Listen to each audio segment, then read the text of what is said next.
India is booming economically. I know, that's not unexpected either. We've all heard that India will be the new China, a giant, emerging, young country, eager to become the new global factory as China begins to show signs of fatigue. Is it really surprising to anyone that it's growing economically? Well, it is quite surprising actually, at least to me. Why? Firstly, because the government has been implementing anti-trade policies in the true Latin American style for several years. Tariffs, import restrictions, extreme protection of local industry. I wouldn't be surprised if they had hired Cristina Fernandez as an economic advisor. And the problem is that this is exactly the opposite of what India needs to become the new China. But there's more. After Trump's tariffs, Indian sales to the US plummeted by more than 20%, which is particularly worrying considering that the US is India's main trading partner. Add to this the country's terrible problems with dysfunctional institutions, the semi-slavery of the caste system, and a bureaucracy 20 times worse than that of the European Union, and you can understand why I'm so surprised that India is growing economically. And remember, it's not that they're growing a little. In 2024, they closed with 8% growth, while in 2025 it was around 7.5%. That puts it several points above advanced and emerging economies. This makes India one of the fastest growing countries in the world. Are we witnessing an economic miracle? Is Modi working magic? And is his anti-trade strategy a miracle? Or is there perhaps something fishy about this whole affair? What role do Russia and China play in all this? Well, we'll tell you all about it in this video and why you can't ignore it. Because as we'll see, what is happening in New Delhi is going to affect all of our pockets. So, on that note, let me quickly tell you about today's sponsor, AvaTrade. Because if you've ever thought about short-term investing, this might actually save you a lot of headaches. Right, let's be honest, getting started can feel overwhelming. There are millions of platforms, endless jargon, and conflicting advice everywhere. And the last thing you want to do is jump into trading using a platform that's risky or unclear. That's exactly where AvaTrade stands out. They've been around for almost 2 decades, operate in 150 plus countries, and they're regulated internationally, meaning you're trading on a platform built on experience, transparency, and real oversight. So what are financial derivatives? Think of them as tools that let you trade the movement of an asset, stocks, cryptocurrencies, commodities, without needing to actually own them. You're simply predicting whether the price will rise or fall, which is why derivatives are so popular for short-term trading. And AvaTrade doesn't just hand you the tools and wish you good luck. They offer free training, webinars, and constantly updated educational content for both beginners and advanced users, because yes, trading comes with risk and you need to understand what you're doing. Their platform gives you access to AvaGo, MT5, and WebTrader, and if you ever want to level up, you can automate strategies with algorithmic trading, EA systems, and cloud-based VPS servers. In short, a safe platform, real educational support, advanced tools, and years of expertise. Just remember, short-term trading carries significant risk, so make sure you fully understand what you're doing and seek independent advice if needed. If you're ready to explore the world of short-term investing responsibly, check out the AvaTrade link via the QR code on screen or in that description below. And now back to our topic.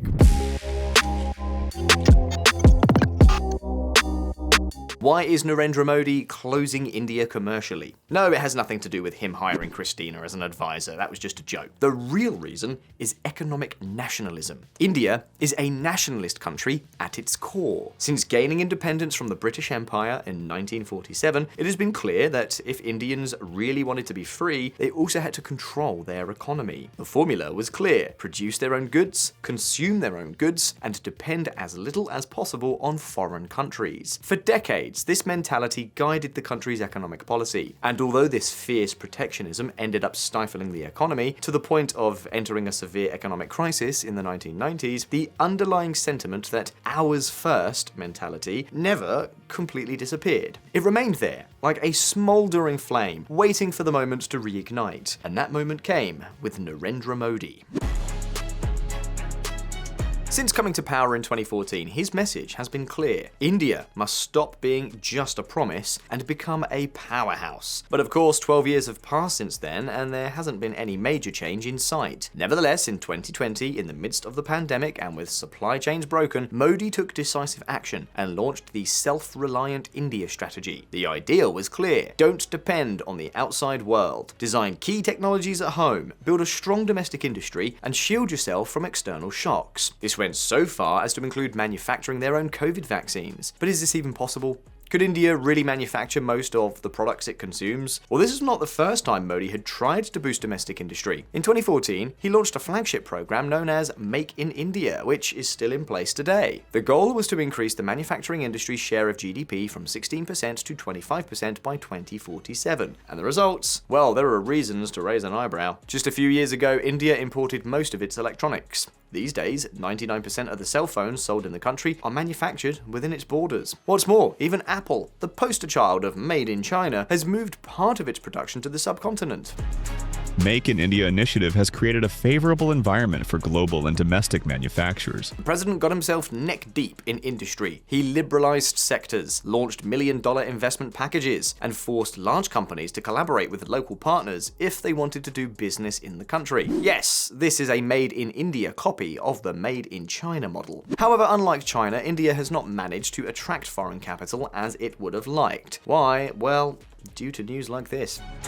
Apple is challenging India's antitrust body over a potential $38 billion fine. As you can see, Indian institutions want to impose multi-million-dollar fines on companies like Apple. Why? Theoretically, for not complying with their competition laws. In plain English, for not complying with their Martian laws of economic nationalism. In other words, on the one hand, they want the world's mega companies to invest in their country, but on the other, once those companies have invested, they beat them up, like a teacher from the 1960s. Conclusion, this is the world's factory model that works, and this is the AliExpress copy. Does it work?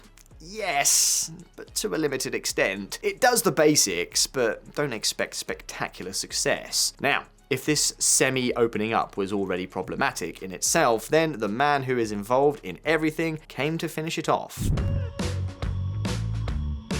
With his now famous Make America Great Again slogan, Trump turned trade relations with half the planet upside down, and among those affected was India. The United States is its main customer. Almost 20% of its exports go to Uncle Sam. So when the Trump administration imposed 50% tariffs on Indian products, alarm bells rang in New Delhi. Officially, the excuse was oil. India is buying Russian crude on a large scale, and that, according to Washington, is indirectly financing the war in Ukraine. Exaggeration, perhaps. Is it reasonable? Partly. But the truth is that India, true to its doctrine of economic nationalism, doesn't want to depend exclusively on anyone. Not the US, not Russia, not China. It wants to dance with everyone, but without commitment. And of course, the Orange Man is not very happy about that. The result was devastating. Between May and October 2025, Indian exports to the US plummeted by 30%. In any normal country, that would be catastrophic, an economic earthquake of biblical proportions. But in India, well, here's the surprise. Not only did they weather the storm, they grew by no less than 8.2% in that quarter, their best figure in a year and a half. Against all odds. How is this possible? We're going to take a look at that right now. India's secret weapon. India has a secret weapon, and it's very similar to the one that China has. Domestic consumption. In a country with a population over 1 billion, where almost 60% of GDP comes from household spending, the government decided to bet on its own market. If Americans aren't going to buy from me, let my own citizens buy from me. It lowered corporate taxes, incentivized the purchase of appliances, cars, technology, and set in motion a wheel that never stopped turning. The Indian middle class, which has consumer power, continues to grow. It already accounts for 31% of the population, and that figure is expected to exceed 40% by 2031. In other words, within 2 decades, there could be 1 billion Indians with real spending power, a domestic market capable of absorbing almost any external crisis. Now remember how India wants to dance with everyone at once? Well, that also has its advantages. At the same time that Modi is trying to negotiate a relaxation of tariffs with Trump, he's also reaching out to those who were previously viewed with suspicion, China and Russia. The proof? His prominent presence at the latest summit organized by Xi Jinping, with Vladimir Putin at his side. An image that speaks for itself. Xi, Putin, and Modi try to show unity at a summit in China. This three-way summit between China, Russia, and India surely raised more than a few eyebrows in the White House, because it's one thing to be neutral, but quite another to pose for a photo with Xi Jinping and Vladimir Putin while Washington is imposing tariffs on you. With Russia, for example, India has agreed to increase bilateral trade by 50%, and honestly, for India, that stance makes perfect sense. In an increasingly fragmented world, the new thing they want in New Delhi is to put all their eggs into one basket, especially if that basket comes with political instability, unpredictable elections, and trade wars like those proposed by our friend Trump. This also explains the recent trade agreement being considered with Europe, although we will discuss this more in detail in a future video. The point is that India is diversifying. Europe, Latin America, Africa, Southeast Asia, anyone who has something interesting to offer will be welcome. And this new approach is not only changing diplomacy, it's also transforming the industrial heart of the country.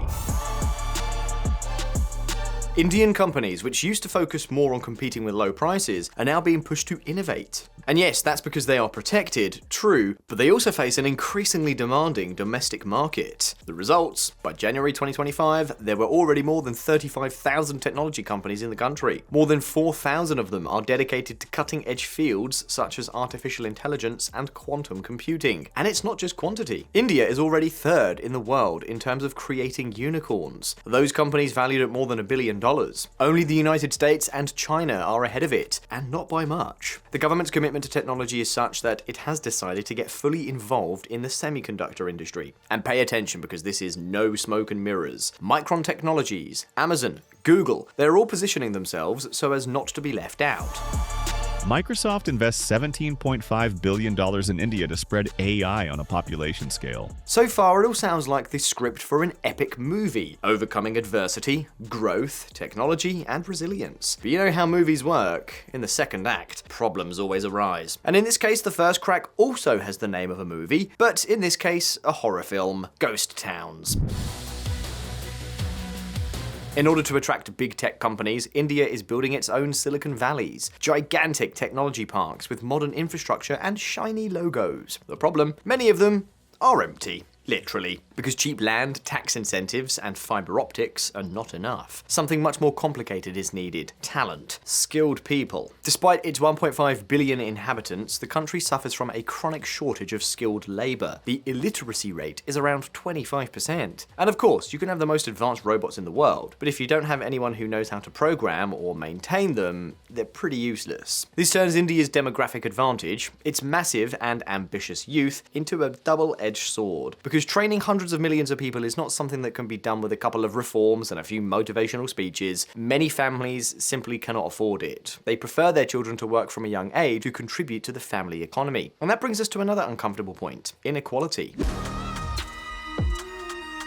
GDP is growing at a good pace, but per capita income remains stagnant at around $3,000. This is the lowest in the entire G20. In the last 10 years, the number of billionaires in India has tripled, but average incomes, although they grew rapidly during Modi's early years, have remained stagnant for some time. So as you can see, this growth at the top has yet to trickle down to the population. Some even accuse Modi of being a big fan of crony capitalism and of benefiting only a few businessmen. But on the other hand, if we talk about the side effects of protectionism, there is one case that illustrates everything: rice. India produces 140 million tons per year. When war broke out in Ukraine, it told the world, don't worry, we feed the planet. They had plenty to spare. But then a brutal heatwave hit, crops faltered, and Modi decided to restrict exports to curb inflation. The result? A crisis in global markets and worsening famines in Africa. Yes, India has the right to prioritize its domestic market, but these kinds of arbitrary decisions breed mistrust. Who is going to invest billions in a country where the rules change from one day to the next? That's why many multinationals still prefer to set up their regional headquarters in places like Singapore, smaller but much more stable. Furthermore, within the country itself, this model also generates debate. Proponents of India First argue that these policies protect local industry and prepare the country to withstand global crises. But critics warn that the trade deficit is skyrocketing, mainly due to the need to import energy and capital goods. And many small and medium-sized enterprises are left out of the game because they cannot access the latest foreign technology. So where does that leave us? India is playing a game of poker with marked cards. So far, it's been doing well. It's weathered the trade war with the United States, strengthened its local industry, and maintained a growth rate that many would envy. The IMF forecasts that it will continue to grow at over 6% over the next few years, although the forecasts for 2026 are not as good as the results have been for 2025. The official goal is clear: to become the world's third largest economy by 2029. It's currently the fourth largest, having overtaken Japan earlier this year. But as always, the devil is in the details, and there are many unanswered questions questions. Will India be able to transform this growth into prosperity for the majority? Will it manage to train its population in time to seize the moment? Or will we see these Silicon Valleys become monuments to premature optimism? Because, don't forget, the technological revolution waits for no one. It's estimated that it will take India another decade to produce chips on a large scale, and a decade in this world is an eternity. What is clear is that the era of free trade is over. Now it is blocks, protectionism, and governments with a vocation for economic engineering that rule. India is simply showing us what this new global order could look like, and these days, few dare to bet against it. But anyway, having seen all this, now it's your turn. Do you think India will manage to overtake China? Will it be able to maintain the balance between internal growth and external pressure? Or will tariffs, inequality, and lack of training end up derailing this locomotive? You can leave your answers down in the comments.